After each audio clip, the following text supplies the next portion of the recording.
You know, for so long we've all looked up to the stars as the next big frontier. But what if our future isn't out there at all? What if it's right here on our own planet, just beyond the shoreline? That's what we're diving into today, a totally new way of life that's actually taking shape on the open ocean as we speak. Okay, so let me just ask you this straight up. What if your next address wasn't on a street, but smack dab in the middle of the ocean? And look, this isn't some far-off sci-fi movie. This is real. It's being designed, engineered, and built right now by this new wave of pioneers. So a vision this big, where do you even begin, right? Well, let's start with something we can all wrap our heads around. The most personal and honestly the coolest part, the high-tech ocean home you could literally live in. All right, say hello to this Sea Pod. This thing is the real deal. A floating, smart home that's actually designed to be eco-restorative. The whole idea here was to completely reimagine what it means to live at sea, mashing up crazy advanced tech with a design that works with the ocean, not against it. Okay, this is where it gets really wild. The tech in this thing it's just woven into everything. We're talking about a personalized AI assistant, Cora, kind of like your own Jarvis. You get a smart ring so you can just wave your hand to control the lights. There's even an underwater AI camera that'll ping you when your favorite fish swims by.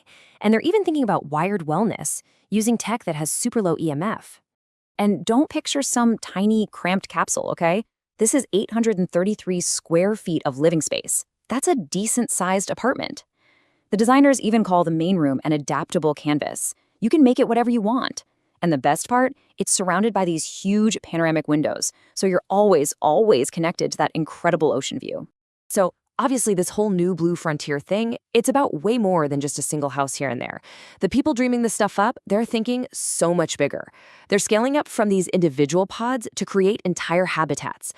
Places for work, for vacations, for scientific research, the whole shebang. And this is a really key point. The innovation here is kind of splitting off in two directions at once. You've got these incredible structures on the surface, right? Like the sea pod we just saw.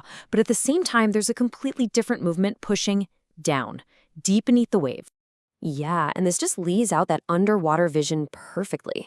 There's a company, ASC, and they're building these modular habitats for all sorts of things. Just picture it. A luxury hotel where your window looks out onto the seabed.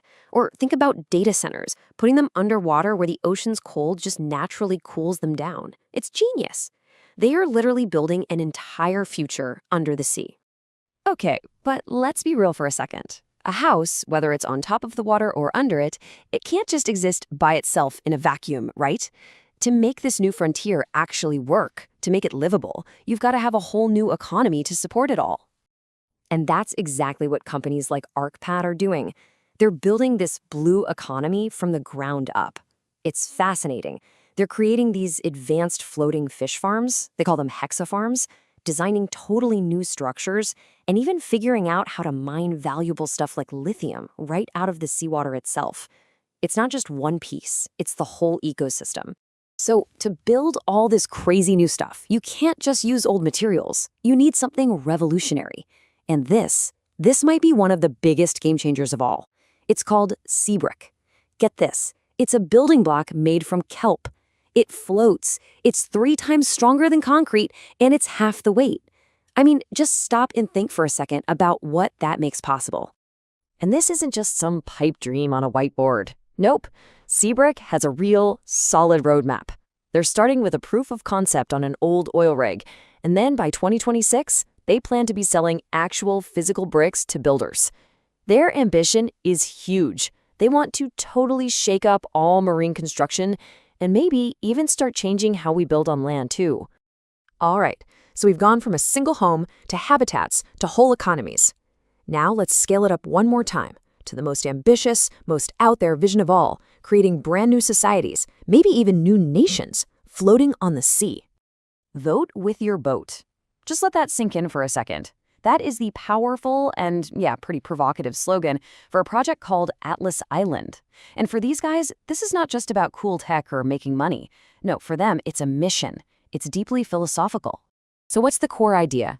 Basically, it's to build new city-states that float completely outside the control of any existing country.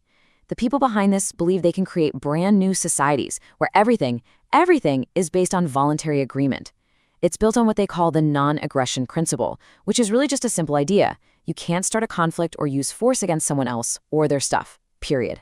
And what's interesting is we're already seeing a couple of different ways to get there. You've got Atlas Island on one hand, and they're really focused on the why, building a community around the shared idea of individual freedom. Then you have Freedom Haven, which is approaching it more like a business, with a super concrete plan. They want to build a floating port city for up to 10,000 people, and they've even got a timeline, aiming to be done by 2042. Okay, so, wow. We've gone on this incredible journey, right? From a single little smart pod all the way up to the idea of a whole sovereign city.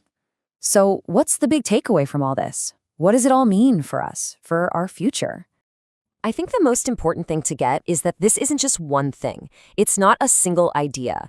This whole movement to live on the ocean, it's really a huge collection of different dreams. For some people, it's all about sustainability, about living in harmony with nature. For other people, it's about business, it's about the tech. And for another group, it's this really radical quest for a totally new kind of freedom. And all of that leaves us with this one big, fascinating question. It really feels like we're standing on the shore of this new blue frontier, just watching these incredible visions start to take shape. So, are they just beautiful dreams? Or are we actually witnessing the very beginning of humanity's next great chapter? I guess the answer is still being written out there on the waves.